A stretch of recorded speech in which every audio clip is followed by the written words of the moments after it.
Hyderabad metro rail రెండో దశ విస్తరణపై ముఖ్యమంత్రి రేవంత్ రెడ్డి కేంద్ర ప్రభుత్వంపై, ముఖ్యంగా కేంద్ర మంత్రి కిషన్ రెడ్డిపై నిప్పులు చెరిగారు. సోమవారం సచివాలయంలో నిర్వహించిన ప్రెస్ మీట్లో సీఎం రేవంత్ రెడ్డి మాట్లాడిన టాప్ 5 షాకింగ్ పాయింట్స్ ఇవే.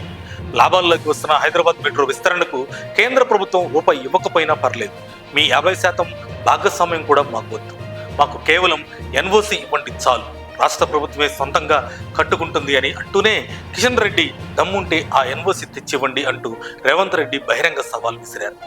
కేంద్ర రైల్వే శాఖ మంత్రి అశ్విన్ వైష్ణవ్తో జరిగిన అంతర్గత సంభాషణను రేవంత్ రెడ్డి లీక్ చేశారు.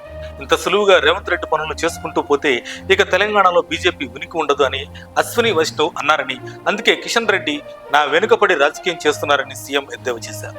మీరు ఎక్కడైనా పుట్టండి, ఎక్కడైనా చచ్చిపోండి, కానీ కేంద్ర మంత్రి కాబట్టి మోదీతో మాట్లాడి మెట్రో అనుమతులు తీసుకురావాలని ఘాటు వ్యాఖ్యలు చేశారు. జూబుల్ హిల్స్, మాదాపూర్ కలిపితే ఎంత ఉంటుందో వైజాగ్ అంత ఉంటుందని, దానికి కూడా కేంద్రం మెట్రో అనుమతులు ఇచ్చినప్పుడు హైదరాబాద్పై ఎందుకు ఈ వివక్షాన్ని ప్రశ్నించారు. అలాగే బీజేపీ నేత రామచంద్రరావుపై సెటైర్లు వేస్తూ ఛత్రపతి సినిమాలో వేణుమాధవ్ అపరిచితుడు గెటప్ వేసి బెదిరించినట్లు ఆయన నన్ను బెదిరిస్తున్నాడంటూ నవ్వులు పూయించారు. వైఎస్ఆర్ హయాంలోనే 15,000 కోట్లతో మెట్రోకు పునాది పడిందని, అయితే కేసీఆర్ ప్రభుత్వం చారిత్రక ప్రాంతాల నెపంతో పనులను పెండింగ్లో పెట్టి 2014 నుండి 2016 వరకు అడ్డుకుందని, దీనివల్ల అంచనా వ్యయం 20,000 కోట్లకు పెరిగిపోయిందన్నారు. తాము రాగానే సెకండ్ ఫేజ్ విస్తరణకు ప్లాన్ చేయగా గత ప్రభుత్వ వైఖరి వల్ల 7,000 కోట్ల నష్టం వచ్చిందంటూ ఎల్ఎన్టీ సంస్థ విస్తరణకు ససమేర అందన్నట్లు సీఎం వెల్లడించారు.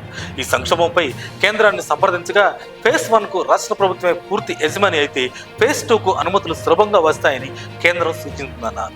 అందుకే 30,000 కోట్లతో విలువైన ఎల్ఎన్టీ మెట్రో ఆస్తులను కేవలం 15,000 కోట్లకే రాష్ట్ర ప్రభుత్వం కొనుగోలు చేసిందన్నారు.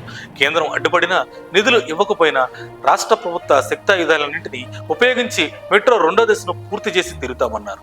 కిషన్ రెడ్డి ఇకనైనా సింగరేణి బకాయిలు, మెట్రో అనుమతులపై లేఖలు, డ్రామాలు కట్టిపెట్టి తెలంగాణ హక్కుల కోసం ఢిల్లీలో నోరు విప్పాలని సీఎం రేవంత్ రెడ్డి డిమాండ్ చేశారు.